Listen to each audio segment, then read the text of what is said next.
नमस्कार, जय हिंद। आप सभी का स्वागत है आपके अपने चैनल पे। हम लोग कर क्या रहे थे, तो हम लोग कर रहे थे जेएसएससी सीजीएल को क्रैक। जेएसएससी सीजीएल का जो वैकेंसी आया हुआ है, आपको पता होगा इसका एग्ज़ाम कब होने वाला है, तो 14 अक्टूबर और साथ ही साथ 15 अक्टूबर को। तो इसका जो है हम लोग एग्ज़ाम का तैयारी कर रहे हैं और हमारा जो विषय है वो क्या है, तो सामान्य विज्ञान से जुड़ा हुआ प्रश्न हमारा रहता है लगातार, और वो भी वन लाइनर एमसीक्यू फॉर्मेट पे। क्योंकि एग्ज़ाम बहुत करीब है तो हम लोग चाहते हैं कि अधिक से अधिक क्वेश्चन को हम लोग टैकल कर ले और सीधा वो एग्ज़ाम में जो है आपको भिड़ता हुआ दिखे। उस सिलसिले में जो पहला क्वेश्चन हमारा आपके बोर्ड पे दिख रहा होगा, क्या है, वह तत्व जो मानव पसीने के माध्यम से, मानव पसीने मतलब स्वेट के माध्यम से उत्सर्जित होता है। तो आप सभी को पता है पसीने के माध्यम से क्या बॉडी से बाहर आता है, तो बॉडी से बाहर आता है बहुत सारे मिनरल्स, सॉल्ट्स और भी कुछ कुछ हो सकते हैं जिसको कि हम लोग बोल सकते हैं एलिमेंट्स। अब हम लोग आते हैं ऑप्शंस की ओर।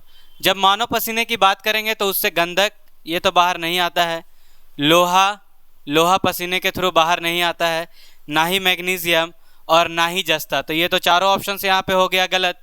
अब चूंकि चारों ऑप्शंस गलत है तो हम लोगों को पढ़ना होगा पांचवा ऑप्शन जो दिया हुआ है। तो पांचवा ऑप्शन में साफ साफ लिखा है उपयुक्त में से कोई नहीं या फिर उपयुक्त में से एक से अधिक। तो यहाँ पे जो ऑप्शंस है वो उपयुक्त में से कोई नहीं है, इसलिए इसका सही उत्तर हो जाएगा ई। आगे बढ़ते हैं अगले प्रश्न की ओर। अगला प्रश्न हमारा एकदम सिंपल सा है, और सिंपल सा क्या है, तो वेल्डिंग से जुड़ा हुआ। वेल्डिंग आप सभी कोई देखे होंगे, गाड़ी वाड़ी का कोई पार्ट्स टूट गया, वेल्डिंग यूज़ करते हैं वहाँ पे। वेल्डिंग में प्रयोग होने वाली गैसें हैं, आपको पता होगा वेल्डिंग में गैस यूज़ होता है जिसको वेल्डिंग गैस या गैस वेल्डिंग बोलते हैं। तो उस गैस में क्या क्या होता है, किस किस का अंश होता है, देखिएगा। ये गैस जो है बहुत ही ज़्यादा इफ़ेक्टिव होता है। इफ़ेक्टिव कहने का सेंस क्या है, तो ये बहुत भारी चीज़ों को भी काट देता है, या फिर बोलिए कि उसको जो है आर पार कर देगा। और उसमें जो गैस होता है मेनली, एक तो आपको क्लियर है कि ऑक्सीजन होता है, तो पहला ऑप्शन में ऑक्सीजन है, दूसरा में है, तीसरा में है, चौथा ऐसे ही खत्म हो गया, इसमें ऑक्सीजन नहीं है। और ऑक्सीजन के साथ ही साथ हम लोग यूज़ करते हैं इसमें एसिटिलीन। तो आप लोगों से हम कमेंट में ये चाहेंगे कि एसिटिलीन का फार्मूला आप लोग कमेंट करके जरूर बताएं कि एसिटिलीन का फार्मूला क्या होगा। और इसका सही है सी, जो लिखा हुआ है ऑक्सीजन तथा एसिटिलीन।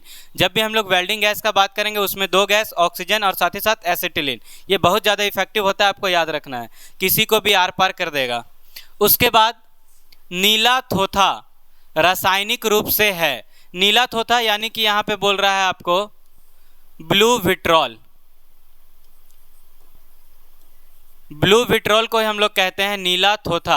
और आपको पता होगा ब्लू विट्रॉल जो कि होता है आपका copper sulphate dot 5H2O, CuSO4.5H2O। मतलब अगर पानी का अंश इसमें जो है 5 बूंद है, बूंद इसको समझ लीजिए, 5 बूंद है, तो ये आपका नीला होगा। लेकिन जैसे ही इससे हम लोग इसको हीट करेंगे और पानी का अंश को बाहर निकालेंगे, सिर्फ कॉपर सल्फेट बचेगा, तो ये आपका किस कलर का होता है, तो ये आपका होता है वाइट, सफ़ेद कलर का। ये आपको याद रखना है। तो ये नीला थोथा जो है कॉपर सल्फेट को बोलते हैं, और ऐसा ऑप्शन आपको दिख रहा है सी, कॉपर सल्फेट। हालांकि यहाँ पे कॉपर सल्फेट के साथ याद रखना है आपको 5H2O भी होगा। सिर्फ कॉपर सल्फेट का बात करेंगे तो ये कैसा होगा, सफ़ेद कलर का होता है। अब यहाँ पे देखिए सोडियम सल्फेट है, निकल सल्फेट है, आयरन सल्फेट है। अगर आपको इसका फार्मूला आता है तो ज़रूर कमेंट करके बताएं इसका फार्मूला क्या होगा। कभी कभी फार्मूला भी पूछा जाता है एग्जाम में। बढ़ते हैं अगले प्रश्न की ओर। अगला प्रश्न है गैल्वाइज्ड या गैल्वेनाइज्ड बोलते हैं इसको एक्चुअली में। गैल्वेनाइज्ड लोहे के पाइप पर परत होती है। याद रखना है आपको एक लाइन आज के बाद हमेशा, जहाँ पे भी गैल्वेनाइज्ड आ जाए, गैल्वेनाइज्ड वर्ड यूज़ होता है एक्चुअली में इलेक्ट्रोप्लेटिंग, हम लोग नाम सुने होंगे, मतलब एक परत के ऊपर दूसरे के परत को चढ़ाना। तो इलेक्ट्रोप्लेटिंग का जब बात करते हैं तो उसमें कोई भी परत किसी के ऊपर चढ़ा सकते हैं, कोई रोक टोक नहीं है। लेकिन जैसे ही हम लोग गैल्वेनाइजेशन का बात करेंगे, गैल्वेनाइज्ड का बात करेंगे, तो हम लोग परत जो है वो फिक्स हो जाता है, जिंक का परत ही चढ़ाते हैं। जिंक लेयर किसी के भी ऊपर चढ़ाएंगे तो उसको गैल्वेनाइजेशन, गैल्वेनाइज्ड बोलते हैं। तो बोल रहा है कि गैल्वेनाइज्ड लोहे, मतलब लोहे के ऊपर हम लोग परत चढ़ा रहे हैं। और परत किसकी चढ़ाएंगे, तो गैल्वेनाइज्ड में मैंने बोला जिंक, जिंक को बोलते हैं जस्ता। तो जस्ते की परत को जो है हम लोग गैल्वेनाइजेशन में चढ़ाते हैं। अगला प्रश्न हमारा है प्रश्न संख्या 12। निम्नलिखित में से सबसे भारी धातु है। तो ये अकॉर्डिंग टू ऑप्शंस हम लोग बात करेंगे, क्योंकि ऑप्शंस में जो धातु दिए होंगे उसमें सबसे भारी कौन सा है। तो सबसे भारी की जब बात करी जाएगी सोना, चांदी, पारा, प्लेटिनम में, तो सबसे ज़्यादा भारी होता है आपका प्लेटिनम ऑप्शंस के अकॉर्डिंग। ऐसे भारी धातु का बात जहाँ पे भी क्वेश्चन आता है ऑप्शंस के अकॉर्डिंग ही टैकल करना होगा। ये नहीं कि आपको ऑप्शन दिखा प्लेटिनम तो प्लेटिनम कर दिया, उससे भी भारी अगर कोई हो तो उसको करेंगे, लेकिन मोस्ट रेयरली आपको प्लेटिनम का जिक्र होगा और सबसे भारी यही होता है, याद रखना है। अगला प्रश्न हमारा जो है वो है एक हाइड्रोकार्बन। हाइड्रोकार्बन का मतलब क्या है? कार्बन और हाइड्रोजन दोनों जहाँ पे होगा उसी को हम लोग बोलते हैं हाइड्रोकार्बन, जिसमें कार्बन के 2 परमाणु द्विबंध द्वारा जुड़े होते हैं या हो कहलाता है। जब द्विबंध का मतलब क्या है? एक कार्बन और ये दूसरा कार्बन, ये दोनों जब आपस में जुड़ेंगे तो आपस में कैसे जुड़ेंगे? तो ये आपस में जुड़ेंगे द्विबंध, मतलब इस तरह से। कार्बन कार्बन जो है 3 तरीके से जुड़े होते हैं। एक मान लीजिए आपका अगर कार्बन है और ये दूसरा कार्बन, और यहाँ पे मैंने 3 बना लिया, और इसका बंध जो है, बंध मतलब इसका जो बॉन्ड है वो रिश्ता, प्यार वाला रिश्ता, तो यहाँ पे 1 हो सकता है, 1 2 हो सकता है और 1 हो सकता है 3। ये 3 तरीके से जुड़ते हैं। जैसे ही ये एक तरीके से जुड़ेंगे तो इसको हम लोग कहते हैं अल्केन, याद रखना है, इसको कहते हैं अल्केन। जब ये 2 आपस में, 2 का मतलब क्या है? यहाँ पे 4 इलेक्ट्रॉन्स का जो है ये शेयर कर रहा है। 4 इलेक्ट्रॉन जब शेयर करने लगेगा तो इसको बोलते हैं अल्कीन। और जब ये 3 मतलब 3 जोड़ा इलेक्ट्रॉन या फिर बोलिए 6 इलेक्ट्रॉन का जब शेयर करने लगे तो इसको कहते हैं हम लोग अल्काइन। ये प्यार वाला रिश्ता दिखाता है, क्योंकि यहाँ पे बात होता है म्यूचुअल शेयरिंग का। जब हमको ज़रूरत है तो हम ले लिए, जब अगले को ज़रूरत है तो उसको दे दिए। तो यहाँ कहीं ना कहीं इमोशंस और फीलिंग का कनेक्शन, और जहाँ इमोशंस और फीलिंग का कनेक्शन तो हम लोग बोलते हैं बस प्यार वाला रिश्ता। तो ये जो प्यार वाला रिश्ता है जिसको हम लोग बोलते हैं एक्चुअली में कोवैलेंट बॉन्ड, यहाँ पे जो रिश्ता बन रहा है वो कोवैलेंट है। और द्विबंध अगर बोला है तो द्विबंध को कहते हैं अल्कीन। तो आपको अल्कीन कौन सा ऑप्शन में दिख रहा है वो देखिए, तो आपको अल्कीन ऑप्शन बी यानी कि बाहुबली में दिख रहा है। तो इसका सही उत्तर हो जाएगा आपका अल्कीन। अगर अल्केन होता तो यहाँ पे सिंगल वाला होता, अगर अल्काइन होता तो यहाँ पे आपका ट्रिपल वाला होता। इस तरह का 3 बॉन्ड।